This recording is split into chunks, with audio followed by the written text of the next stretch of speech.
Hello folks, Manito here, I hope you're doing good. Nintendo recently updated their End User License Agreement, EULA, for Nintendo accounts, and there's been a lot of controversy about it. There's a lot of misinformation and fear-mongering going around, specifically on if Nintendo can brick your Switch and/or Switch 2 if you mod it.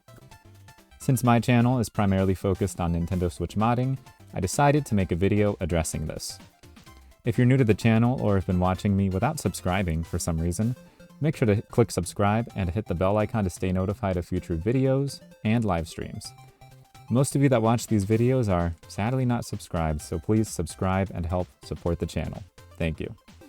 Now, let's jump right into this. So if you're not familiar with the updated Nintendo Account Agreement, here's the section people are freaking out about. Quote, without limitation, you agree that you may not A.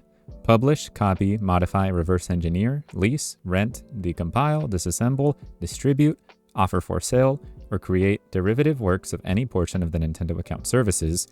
B.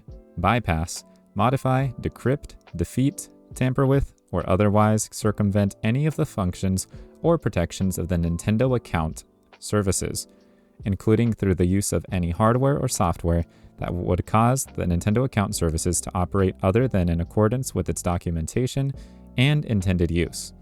C.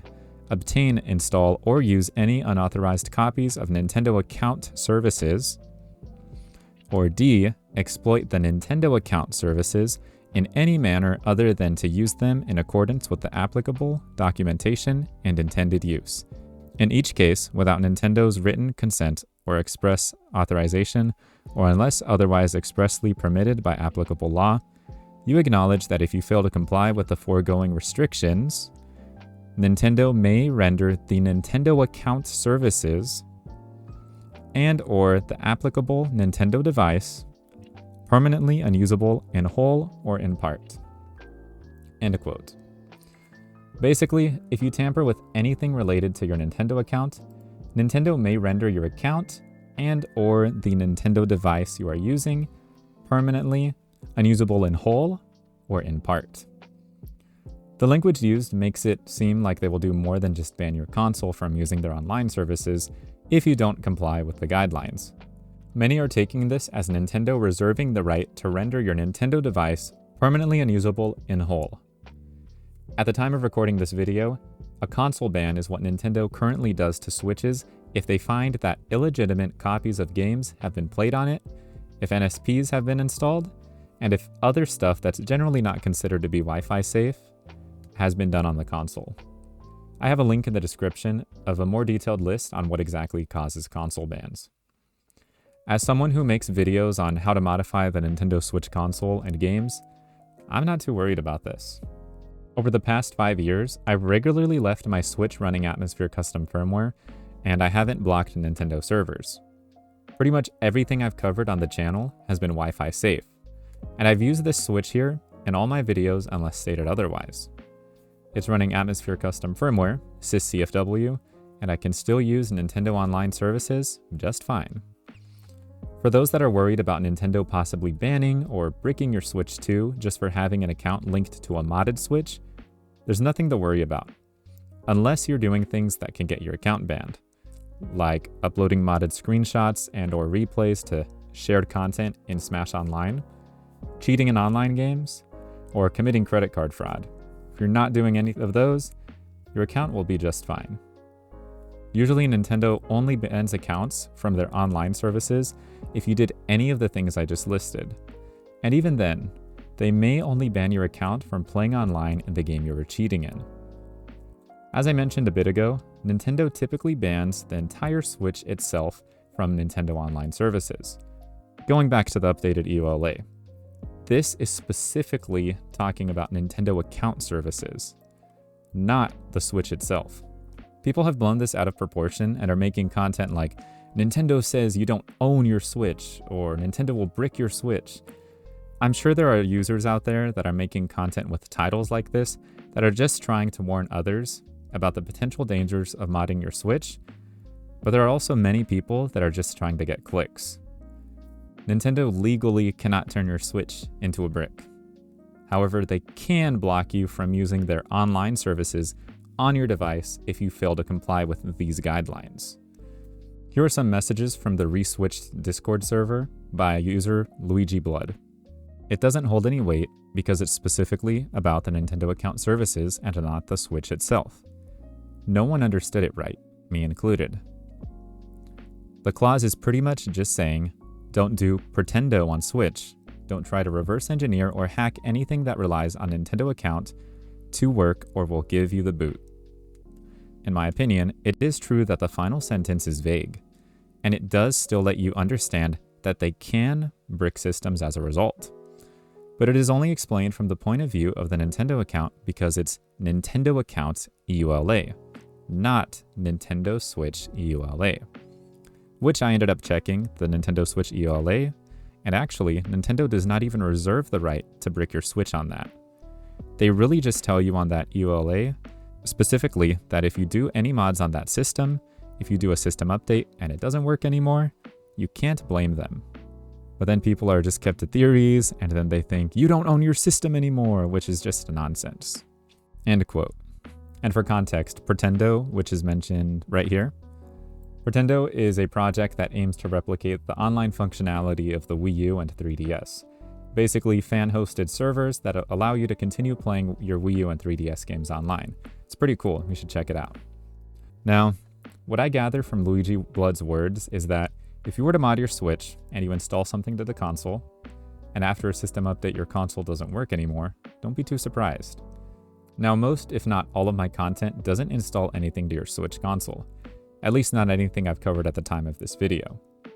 And really, in general for Switch modding, nothing typically installs to the console itself. Everything's ran from the SD card. But if at any point in the future you modify your console data with modded content and install a system update, your console could be bricked if they change anything in the firmware. Luigi Blood also mentions that Nintendo does not reserve the right to brick your Switch. So again, these videos and articles saying you don't own your system, these videos and articles are completely fake. And here's another message by LP Holiday in the Manito Discord server. Link in the description if you'd like to join the Discord and chat with me and other members of the community. Also shout out to LP Holiday right here. Here's something the homebrew server said about it. This is the bit everyone is freaking out over. You acknowledge that if you fail to comply with the foregoing restrictions, Nintendo may render the Nintendo Account services and/or the applicable Nintendo device permanently unusable in whole or in part. What this means is that the Nintendo Account services would be rendered unusable in whole, as in banned. The console would be rendered unusable in part, as in no online services available even with a new account. This is no different than the current system, it's just a clarification of language.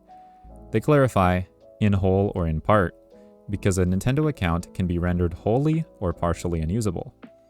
Some accounts, when banned, can just no longer access online services. Some are completely banned from making purchases even. Main cause is credit card fraud. As far as applicable laws have been interpreted, Nintendo is not allowed to remotely render a device permanently inoperable, but they do control their own services, such as Nintendo accounts. End quote. So yeah, if you're simply using Smash mods and sys modules to add cool features to your Switch, I wouldn't worry about this. But if you're doing shady stuff on your Switch, worst case scenario is a ban if you're not careful. Worst case scenario if you do shady stuff on a Switch 2 down the line, banned from the Nintendo Online services, and it may be more. That remains to be seen as the Switch 2 is not out yet. But don't let this stop you from continuing to use cool mods and homebrew on your Switch. Now, the video was originally meant to end here, but I want to address one more thing that recently popped up. This came from GBATemp. Allegedly, inserting a Mig Switch cartridge into the Switch 2 locks you out of the console and bricks the console. And the source? Yeah, there's no source. There is no source at all. So let's check this out here. Some hackers got their hands on Switch 2. Mig Switch tested and it immediately locks out the Switch 2, turning it into a brick. Ends up boot looping. I'll be honest with you guys, I don't buy this at all. There's no source. I'll leave a link in the description to this thread. You can check for yourself. There's no source on this.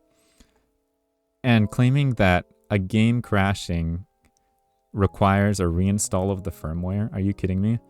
Like, Minecraft Switch users are going to be cooked. You know? They're going to be screwed over because that game can crash quite a bit.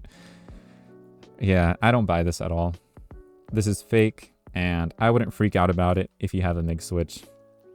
However, Nintendo did add a way to check how fast you are swapping cartridges, so be careful with using the Mig Switch. Anyways, yeah, there's prominent users in the Switch modding scene that believe this is fake, so don't give this any attention other than calling it out as being fake. But again, I'll link it in the description and you can check it out yourself. And yeah, just wanted to quickly address that here. And that's all I have to say about this for now. We'll see how the situation evolves over time, and I will update you guys if anything happens in the future. If you enjoyed this video, make sure to leave a like, drop a comment, and subscribe for more content. Did you stop modding when you heard about the updated end user license agreement? Did this video put you at ease to continue modding? Let me know your thoughts on the situation in the comment section below. Have a good day, good night, whatever time you're watching this, and God bless. See ya!